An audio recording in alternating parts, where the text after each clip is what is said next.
Dios les bendiga, hermanos, ¿cómo están? Bien, bendecidos, amén. Contentos de estar en la casa del Señor. Hacemos una oración para entonces entrar en el estudio de la palabra del Señor en esta noche. Gracias te damos, Dios poderoso, por tu amor, Señor, y tu misericordia. Gracias porque en este día hemos podido disfrutar de tu benevolencia, Señor, pero sobre todo de tu presencia, Dios mío. Gracias porque eres tú el que nos tienes aquí, Señor, reunidos en este momento, Padre, para poder, Señor, estudiar tu palabra. Una vez más me presento delante de ti, Señor. Guíame, Espíritu Santo, para poder enseñar de acuerdo a tu verdad escrita, Señor, y que tu pueblo sea edificado a través de tu palabra. Gracias por cada uno de mis hermanos, de mis hermanas, los jóvenes y los niños, Señor, que están aquí, Señor amado. Dios mío, que esta palabra que vamos a recibir, Señor, sea atesorada en nuestro corazón y que no vengan las aves, Señor, a robarnos esta semilla preciosa. Gracias te damos por tu presencia en medio de nosotros, en el nombre de Cristo Jesús. Amén y amén. Tomen sus lugares, mis hermanos. Bienvenidos a la casa del Señor. Vamos a seguir con el estudio de la epístola de Judas. Como hemos estado estudiando, ¿verdad? Judas la escribió, tal como lo dice el nombre, Judas, el hermano de nuestro Señor Jesucristo. Y Judas se había propuesto escribir una carta a la iglesia en la cual él iba a hablar acerca de la salvación que tenían en común, ¿verdad? Ese era el propósito inicial de la carta.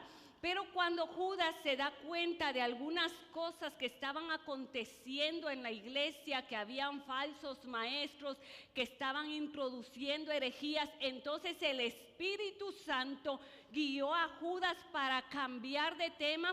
Y el tema entonces de la carta de Judas lo encontramos en el verso 3, donde Judas exhorta a la iglesia de Cristo a que contiendan por la fe. En otras palabras, que defiendan la fe que ellos han recibido.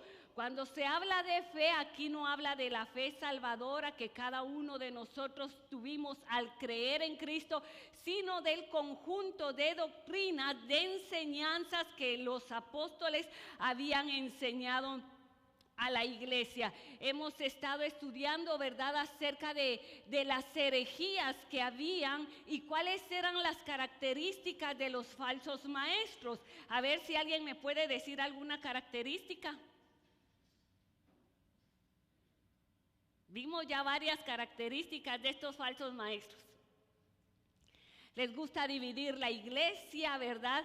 Son altivos, ellos también moralmente están pervertidos, son rebeldes, no se sujetan a las autoridades, maldicen a los ángeles, y vimos muchas características de ellos. Hoy todavía vamos a ver 5 características de estos falsos maestros. Nosotros sabemos que cuando la iglesia de Cristo inició, esta iglesia inició en el día de Pentecostés, ¿verdad? Con el derramamiento del Espíritu Santo. Ahí es donde inicia la iglesia de Cristo. Y la iglesia de Cristo inició con una doctrina dada por los apóstoles de Jesucristo. Todo lo que ellos aprendieron de Jesucristo como el maestro fue lo que ellos dieron como doctrina a la iglesia. Entonces, en sus inicios la iglesia estaba bien fundamentada en lo que era la doctrina, la palabra del Señor. La iglesia en sus inicios gozaba de la comunión de los unos con los otros, sí disfrutaba de lo que era el partimiento del pan, lo que es la Santa Cena para nosotros. Ellos disfrutaban del gozo del Espíritu Santo, ellos compartían sus bienes los unos con los otros y no habían necesitados. Y en medio de toda esa bendición que ellos estaban disfrutando, de repente vienen los apóstoles y les dicen que que se iban a levantar o que iban a venir falsos maestros que engañarían a muchos y que harían que estos que ya estaban en Cristo se apartaran de Cristo y que le dieran la espalda. ¿Puede imaginarse usted cómo se sintieron estos creyentes? estando en un ambiente de unidad, estando disfrutando de la presencia del Espíritu Santo, viendo las obras que hacían los apóstoles, de repente escuchar esas palabras. Y lo triste era que de los que se estaban gozando ahí, algunos de ellos eran los que se iban a apartar. Y entonces la iglesia, nosotros tenemos que saber que desde el primer siglo, desde que la iglesia se inició, ha sufrido estas falsas doctrinas, ha sido amenazada con herejías.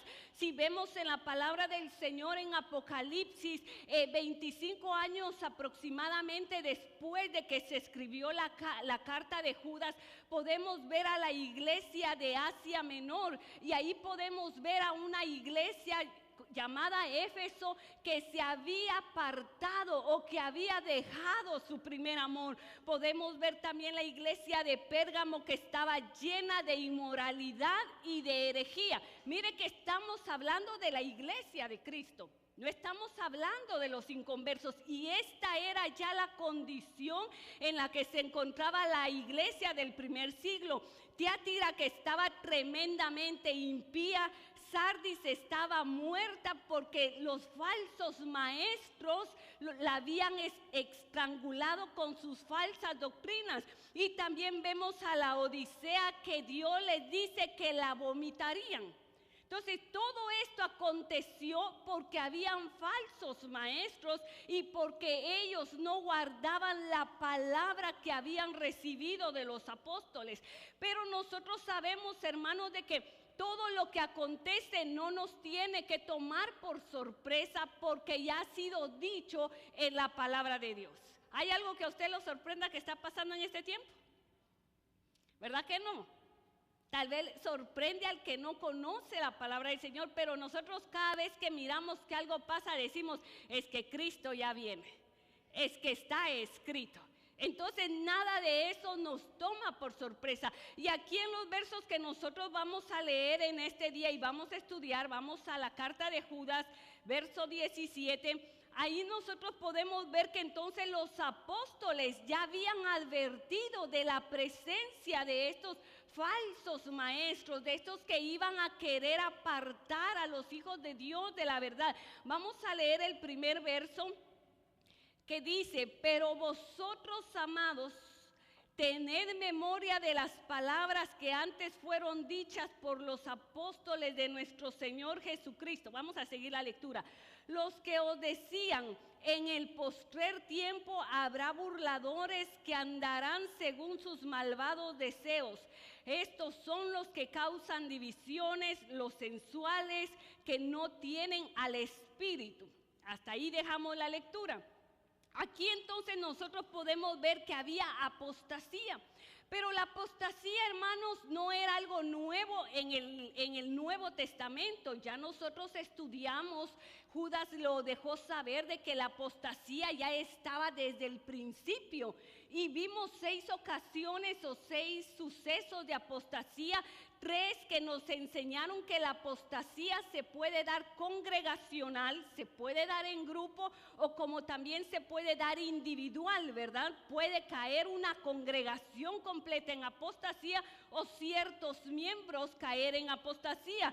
Ya nosotros lo vimos. Si vamos a la palabra del Señor en Hechos capítulo 20, del verso 28 al 31, nosotros ahí encontramos al apóstol Pablo, que fue uno de los que advirtió acerca de estos falsos maestros. Juan también advirtió, y Pedro. Encontramos al apóstol Pablo, que él estaba en Mileto, no sé si así se pronuncia, Mileto.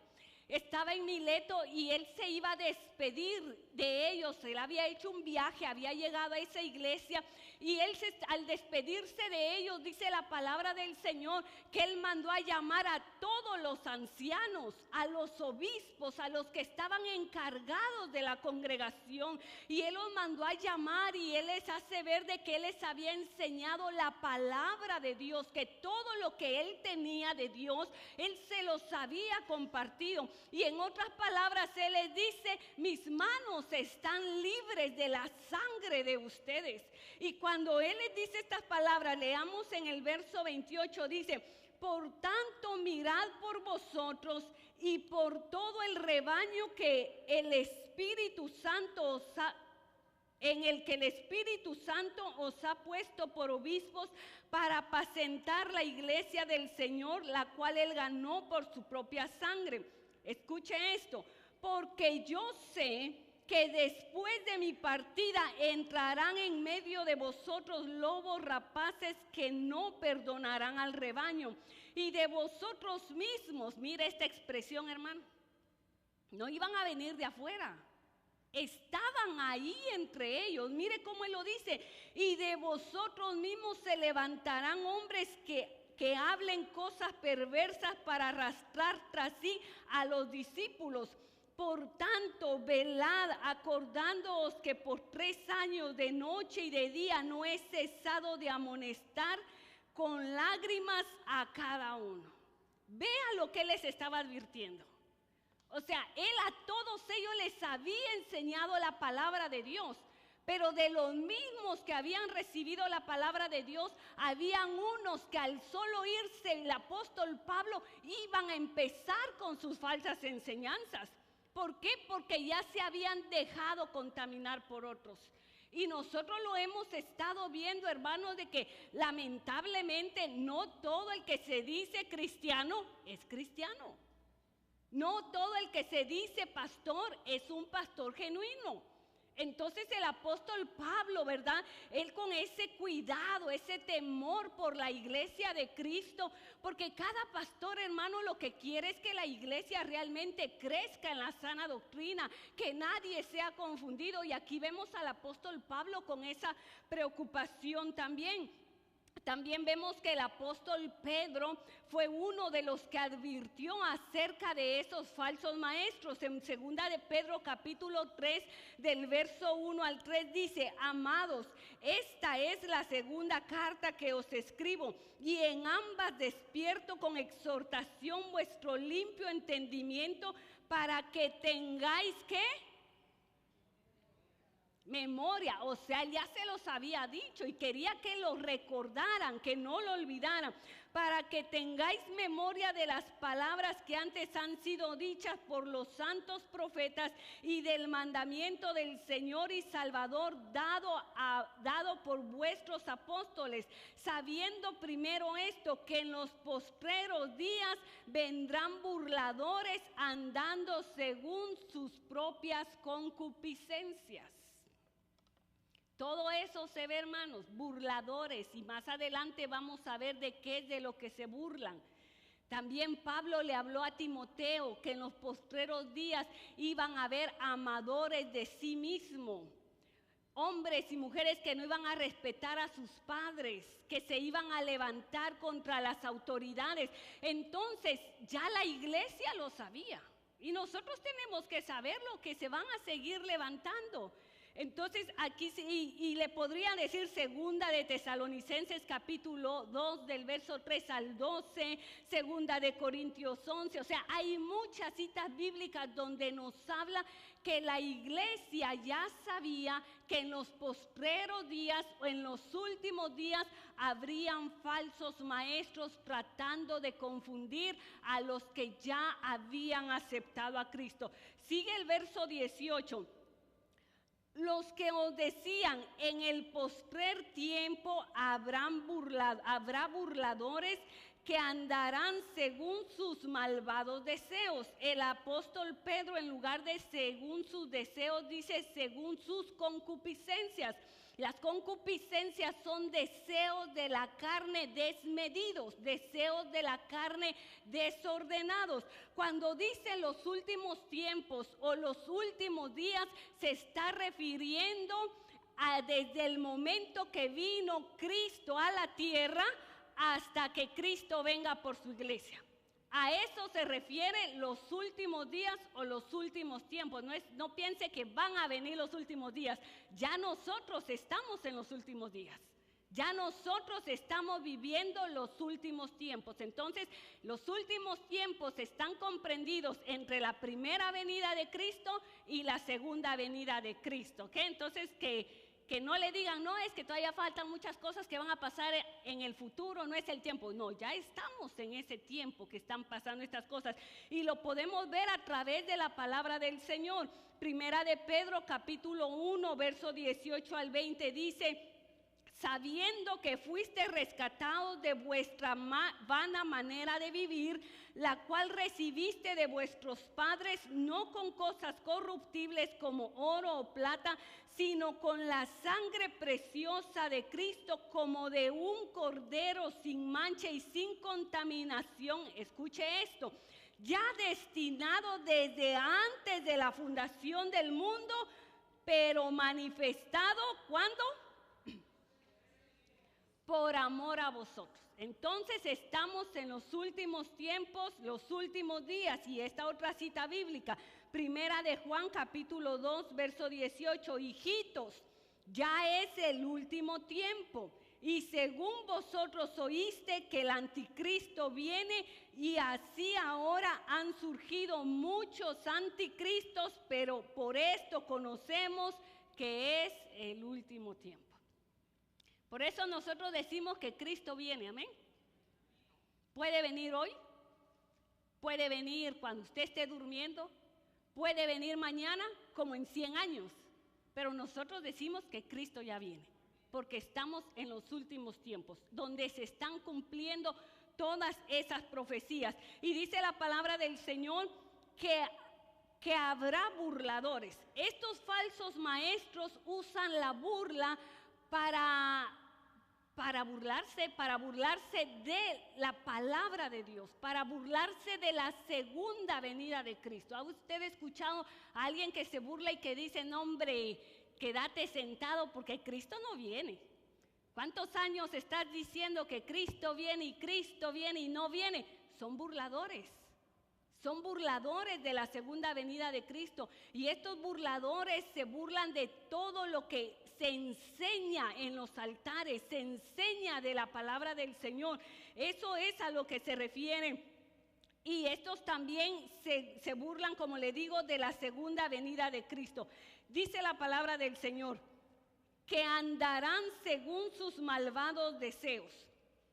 Esto podría referirse a la manera de comportarse y al estilo de vida general. Todos los que no conocen a Dios, que no están en la verdad, no tienen recursos para refrenar sus concupiscencias.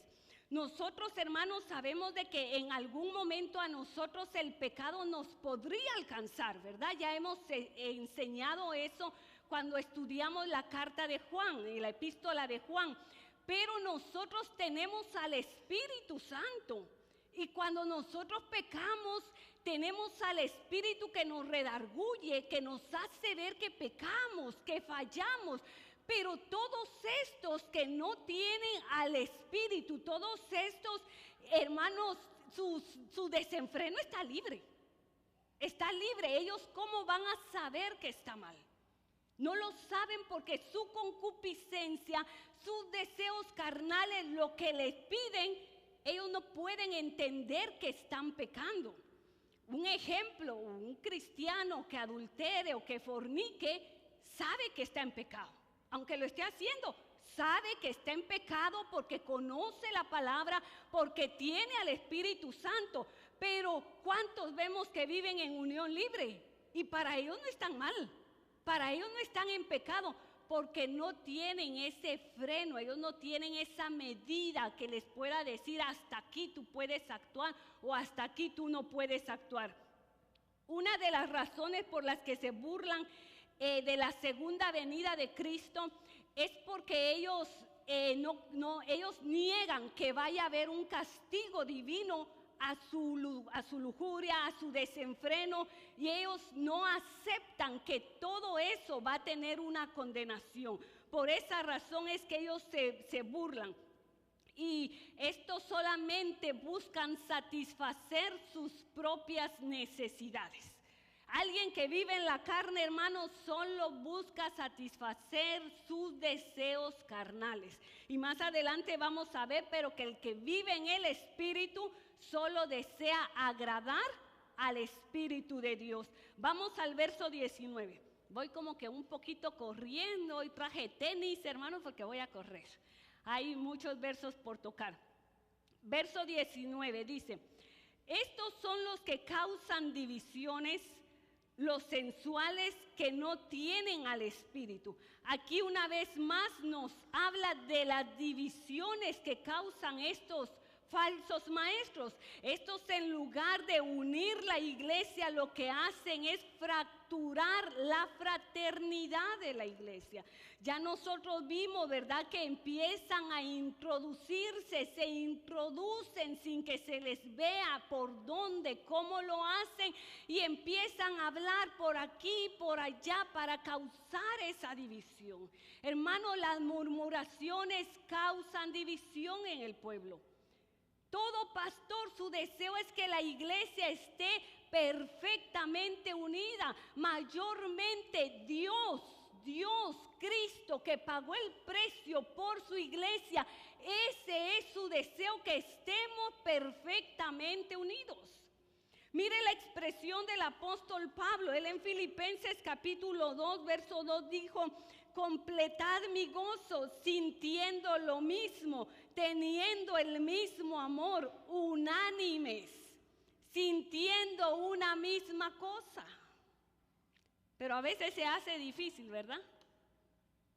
A veces se hace difícil sentir lo mismo, estar unánimes. De nosotros, hermanos, depende la unidad de la iglesia. De nosotros depende. Si viene un murmurador por ahí, a usted le toca pararlo, a usted le toca frenarlo, o usted se queda escuchando la murmuración, el que estén hablando mal de los líderes, el que estén hablando mal del pastor, como nos lo enseñó nuestra pastora ya en una clase, ¿no? Esto no es nada nuevo, esto ya lo hemos venido estudiando, y nuestra pastora lo hablaba cuando se habla de la autoridad. Todo eso causa divisiones. Entonces, tal vez usted no puede evitar que a usted se acerquen a hacerle un mal comentario, pero usted sí puede evitar escuchar y decirle: hermano, conmigo eso no va. O será de los que nos pica el oído porque escuchar más. ¿Y qué más pasó, hermano? Cuénteme. De nosotros depende que haya unidad o que demos lugar a la división. Y esto lo que hacen es causar división.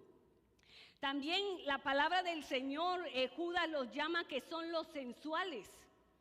Esta palabra viene de una palabra griega que es psukikos, se refiere a lo físico. Cuando se habla aquí de los sensuales, es que estos viven para los apetitos de su carne.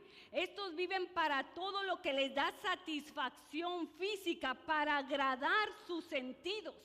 Estos parecieran que son espirituales, pero realmente no lo son.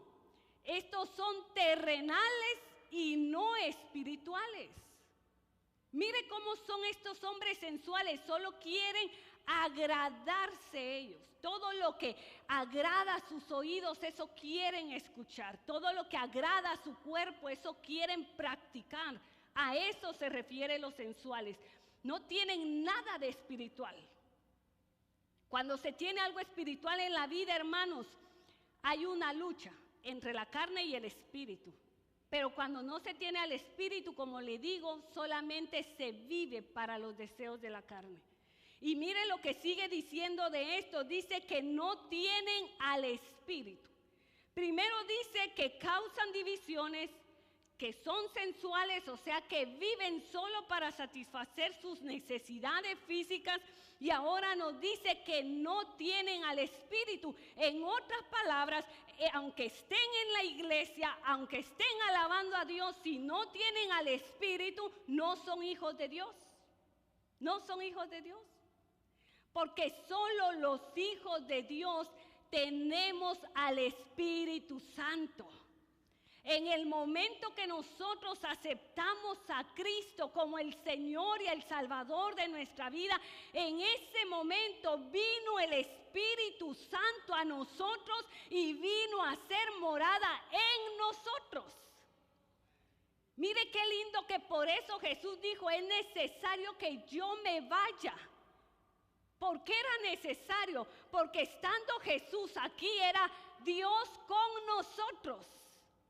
Pero cuando Él se fue, vino a ser Dios en nosotros. ¡Qué bendición!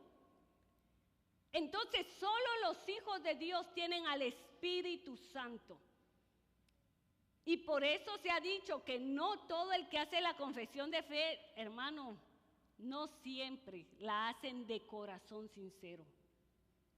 Lo que muestra que realmente una persona se ha entregado de corazón es su perseverancia en el Señor, es su cambio de vida. ¿Por qué? Porque el Espíritu Santo de Dios es el que regenera nuestra vida. Una persona nacida de nuevo, su vida da cambios en su manera de vivir. Y a veces esto confunde a algunos que dicen, no, pero es que la palabra del Señor dice que el que confesare con su boca que Jesús es el Señor. Sí, está escrito, pero tiene que ser una confesión genuina, no una confesión forzada, ni porque otros pasan yo paso, no, tiene que ser de corazón. Y el que lo hace de corazón recibe al Espíritu Santo de Dios.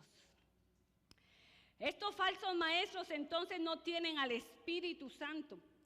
Y si alguien no tiene al Espíritu, no es de Dios y solo piensa en sus deseos carnales. Dice la palabra del Señor en Romanos capítulo 8, verso 9. Mas vosotros no vivís según la carne, sino según el Espíritu. Y si es que el Espíritu de Dios mora en vosotros, y si alguno no tiene el Espíritu de Cristo, ¿qué? No es de Él. ¿Cuántos tienen al Espíritu de Cristo? Aleluya, gloria al Señor. Tenemos que tener esa seguridad.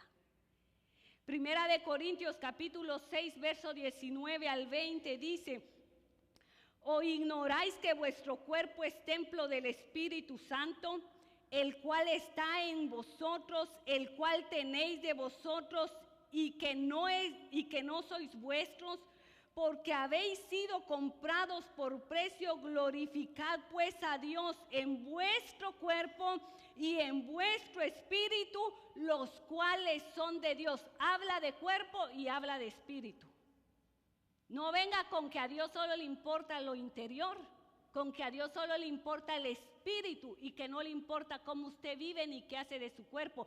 Las dos son de Dios, el cuerpo como el espíritu. Por eso le digo que el que verdaderamente tiene al Espíritu de Dios va a dar muestras, va a dar testimonio por fuera de que es un nacido de Dios. Es muy importante que cuidemos, hermanos, el cuerpo que nosotros tenemos, porque es templo y morada del Espíritu Santo de Dios. Vamos al verso 20 y verso 21. Pero vosotros, amados, edificaos sobre vuestra santísima fe, orando en el Espíritu Santo, conservaos en el amor de Dios, esperando la misericordia de nuestro Señor Jesucristo para vida eterna. A algunos que dudan, convencedlos; a otros salvad, arrebatándolos del fuego; y de otros tened misericordia con temor, aborreciendo aún la ropa contaminada por su carne. Después de que Judas no era apóstol. Después de que Judas estuvo hablando acerca de los falsos maestros y dando características de ellos, ahora cambia el tema y se va a los hijos de Dios. Ya no va a hablar más acerca de lo que ellos hacen, sino que ahora habla acerca de algunas cosas que nosotros como hijos de Dios tenemos que hacer. Y él hace una exhortación a que vivamos en una forma positiva, a tener una vida santa llena de piedad. Y aquí hace como un cambio de lo que él estaba escribiendo, porque en lo que habían maestros que se estaban dedicando, maestros falsos que se estaban dedicando a confundir a los creyentes, que estaban metiendo divisiones, que estaban causando cosas, ahora hace un llamado para que en lo que ellos hacen eso, los hijos de Dios lo que tienen que hacer es edificarse. Edificarse como iglesia de Cristo. Dice, edificando sobre vuestra santísima fe. Vuelvo a recordarles, esta palabra fe se refiere a toda la doctrina que nosotros tenemos en la palabra del Señor. Amén. No es a la fe salvadora, sino a toda la doctrina que nosotros tenemos. Cuando ellos lo que tenían era la ley y los profetas, pero ahora nosotros tenemos 66 libros en los que nos tenemos que edificar. Entonces, cuando dice edificando sobre vuestra santísima fe, entonces algo que quiero mencionar es que desde el verso 3 de la carta, él empezó hablando sobre esta fe, sobre lo importante que era defender esta doctrina. Y ahora casi para terminar, él vuelve a hablar sobre la importancia de edificarse en la fe. Recordemos que era el tema principal de esta carta, ¿verdad? Lo que era la fe, la defensa de la fe.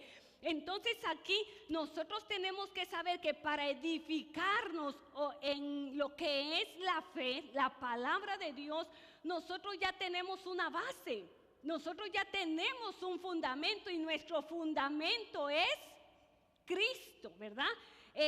Cuando estudiamos la carta de Pedro, recuerdo la clase que dio el hermano Antonio y él hablaba de que cuando se iba a iniciar una construcción, una edificación, se ponía una piedra angular como base, como fundamento. Y por eso la palabra del Señor dice que Cristo es la piedra angular, ¿verdad? Y que nosotros como iglesia debemos de edificarnos unos a otros, pero sobre esa base.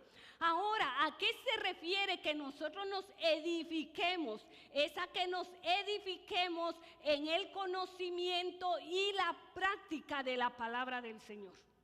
Hermano, ¿cuántos de nosotros necesitamos aprender más de la palabra de Dios? Todos. Se puede ser maestro, se puede ser profeta, apóstol, pero todos los días necesitamos conocer más de la palabra del Señor. Aunque así usted tenga ya 60 años en el Evangelio, necesita edificarse cada día en la palabra del Señor.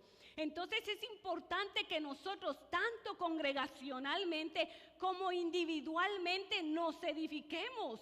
Nosotros, hermanos, tenemos que leer la palabra del Señor, estudiar la palabra del Señor. Usted hoy está aquí y se está edificando con la palabra del Señor. Aun cuando nosotros estamos en casa, cuando estamos con los niños, nosotros podemos hacer juegos que tengan que ver con la palabra del Señor. Preguntas, respuestas.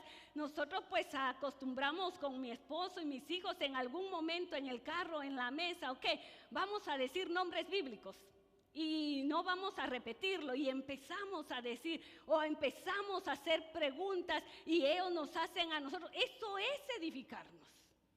Y tal vez usted diga, hermana, pero es que yo no tengo tiempo. Eso está bueno para los que no trabajan, tal vez usted dirá. Hermano, el tiempo hay que sacarlo. El tiempo hay que sacarlo.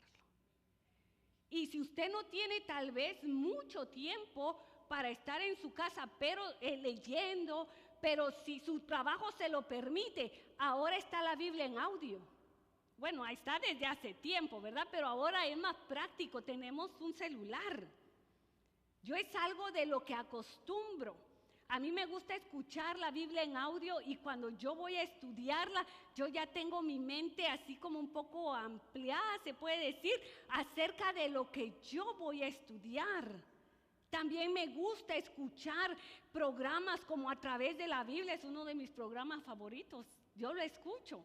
Pero también hay, como siempre le digo, hay que tener cuidado, hermanos, porque son grandes hombres de Dios, pero también no creen en ciertas cositas. Pero si usted ya está con el conocimiento de la palabra, entonces usted va a decir, no, esto no. pero lo demás sí, como hemos hablado otras veces, que vamos a retener lo bueno y a desechar lo malo.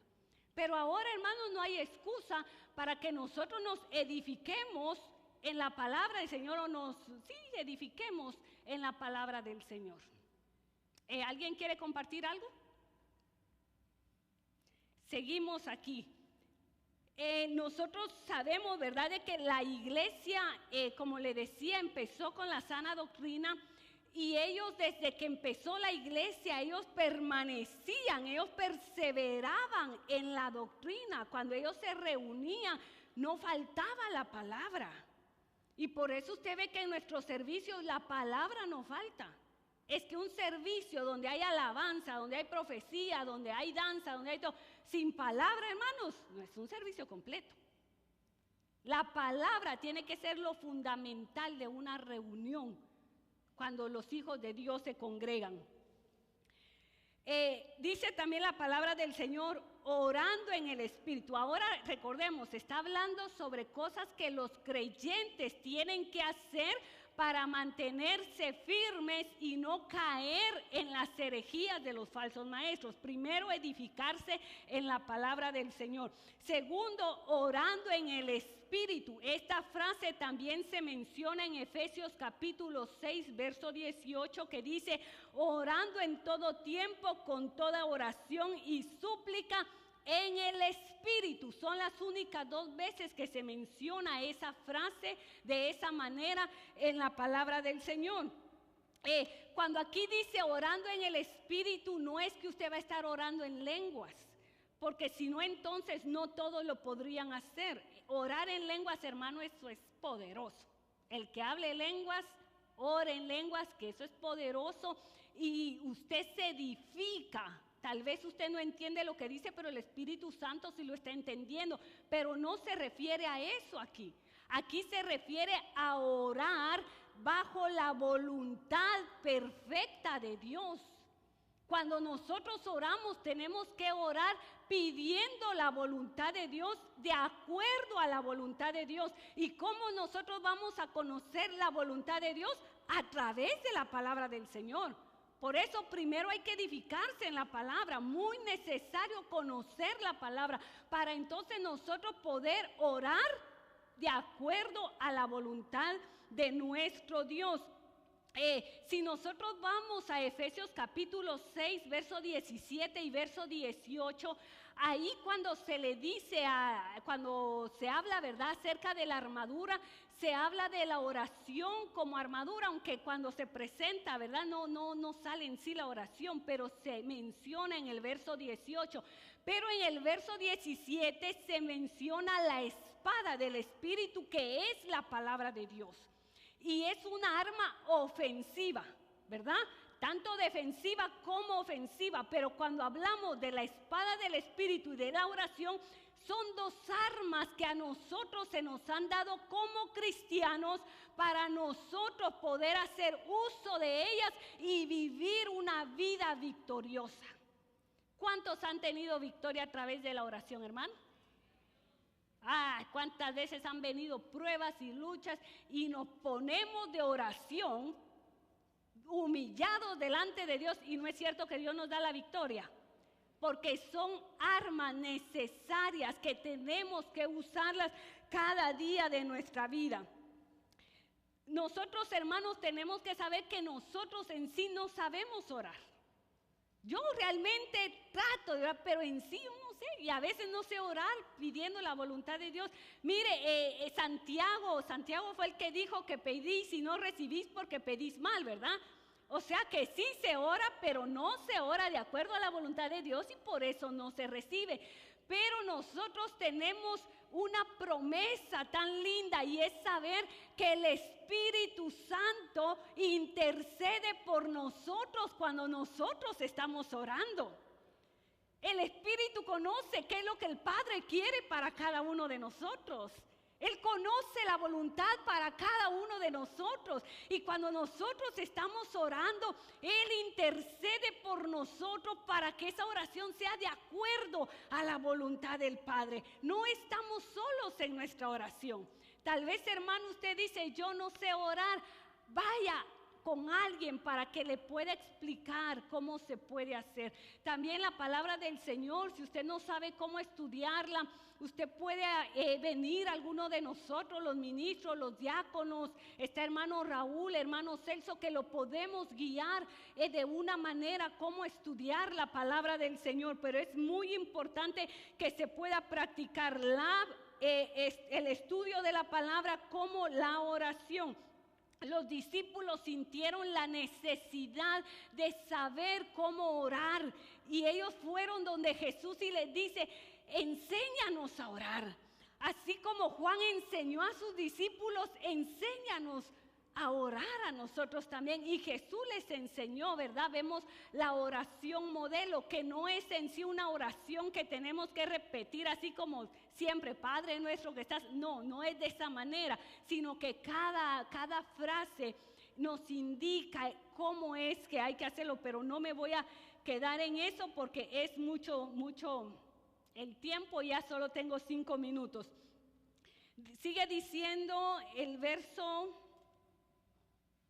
Sigue diciendo: conservaos en el amor de Dios. Esto significa vivir cerca de Él y de su pueblo. Nosotros tenemos que saber que Dios nos ama, hermanos. Dios ama a sus hijos, Dios ama a sus escogidos, y nosotros debemos de conservarnos, de mantenernos en el amor de Dios. Esta frase se podría dar a entender de 2 maneras: tanto de que nosotros nos mantengamos en el amor de Dios, del amor que Dios nos tiene a nosotros, como también que nos mantengamos amando a Dios.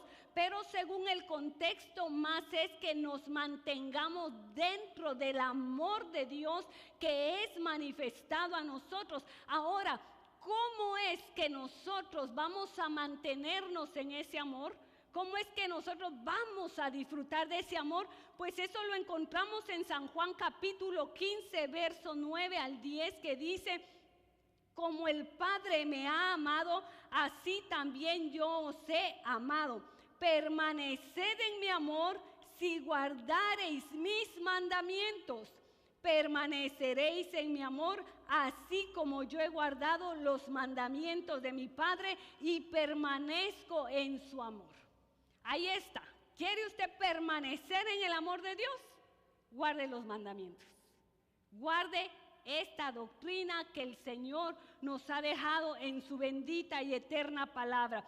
Algo más que nosotros tenemos que hacer es esperando la misericordia de nuestro Señor Jesucristo para la vida eterna. Aquí en esta frase el Judas. Aquí en esta frase Judas está describiendo la segunda venida del Señor, que va a venir a consumar nuestra fe. Mire lo que está diciendo: esperando la misericordia de nuestro Señor Jesucristo. Esperar viene de esperanza.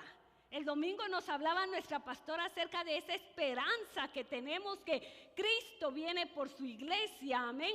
Entonces nosotros tenemos que vivir esperando esa misericordia de Dios, que por misericordia nos va a venir a traer. Y cuando Él venga, hermanos, ahí se va a consumar, no es perfeccionar, sino a consumar la salvación que nosotros ya tenemos.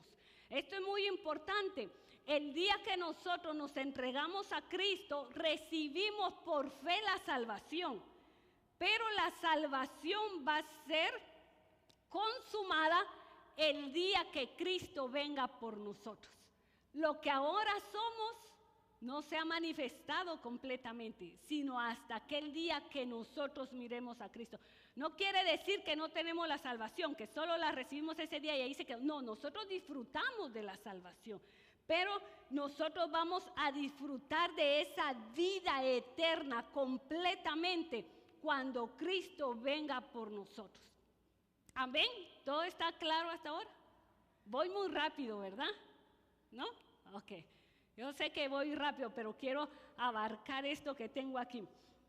Dice la palabra del Señor en Hebreos capítulo 9, verso 28. Así también Cristo fue Así también Cristo fue ofrecido una sola vez para llevar los pecados de muchos y aparecerá por segunda vez sin relación con el pecado para salvar a los que le esperan, ¿verdad? Entonces ahí está esto respaldando esto que tenemos que esperar la misericordia de nuestro Señor Jesucristo para la vida eterna. Dentro de esta exhortación, hermanos, que Judas le está haciendo a los creyentes, ahí también él los exhorta a que no se olviden de aquellos que ya han sido arrastrados de cierta manera por los falsos maestros. Esto lo vemos del verso 22 al verso 23 y dice: a algunos que dudan, convencedlos; a otros, salvad, arrebatándolos del fuego; y de otros tened misericordia con temor, aborreciendo aún la ropa contaminada por su carne. Aquí nosotros podemos ver tres grupos de creyentes, porque aquí se está refiriendo a creyentes, no a personas inconversas.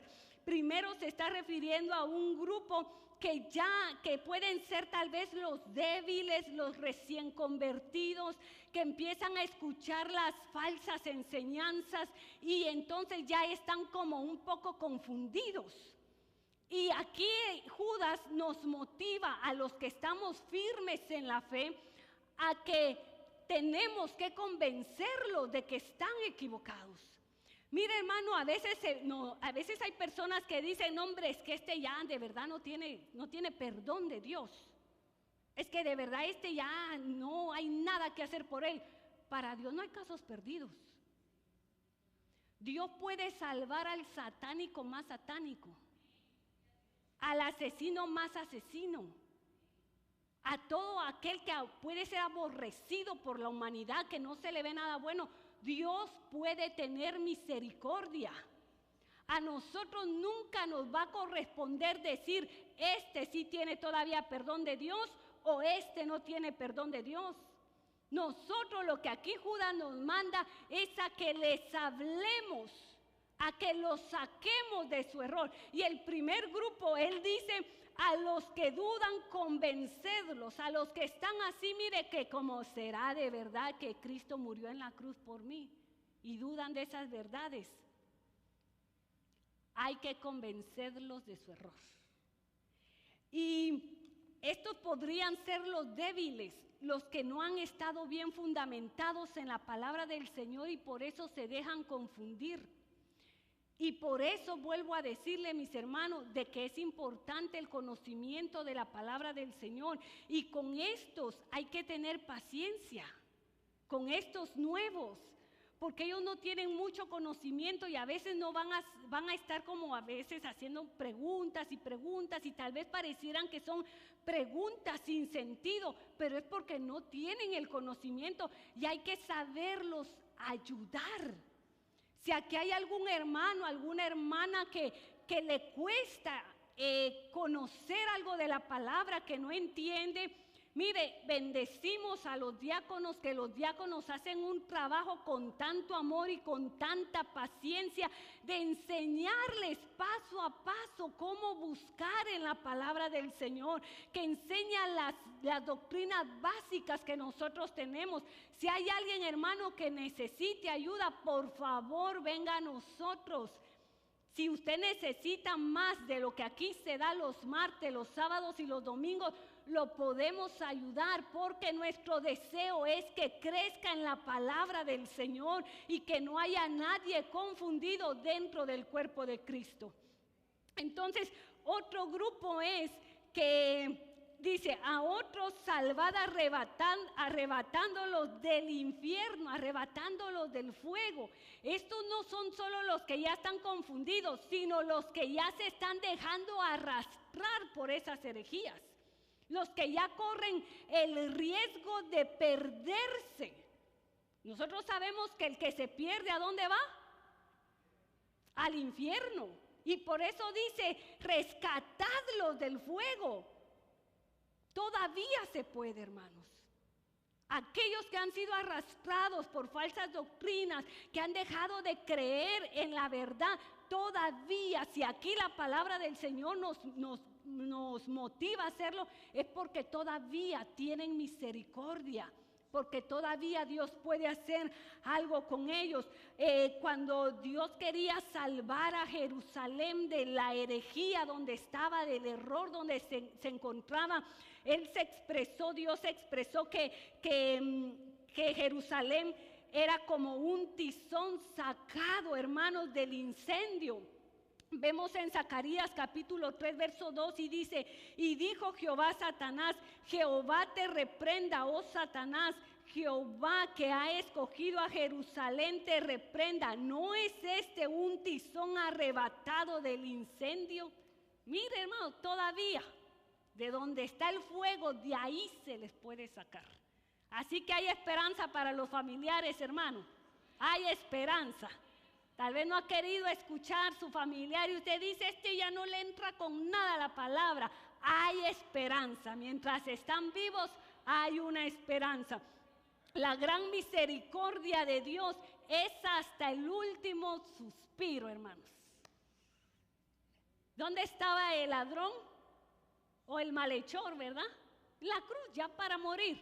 Y ahí llegó la misericordia de Dios.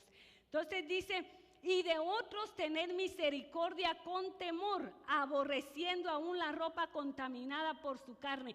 Este tercer grupo es de los que de verdad ya se los ganaron, pareciera.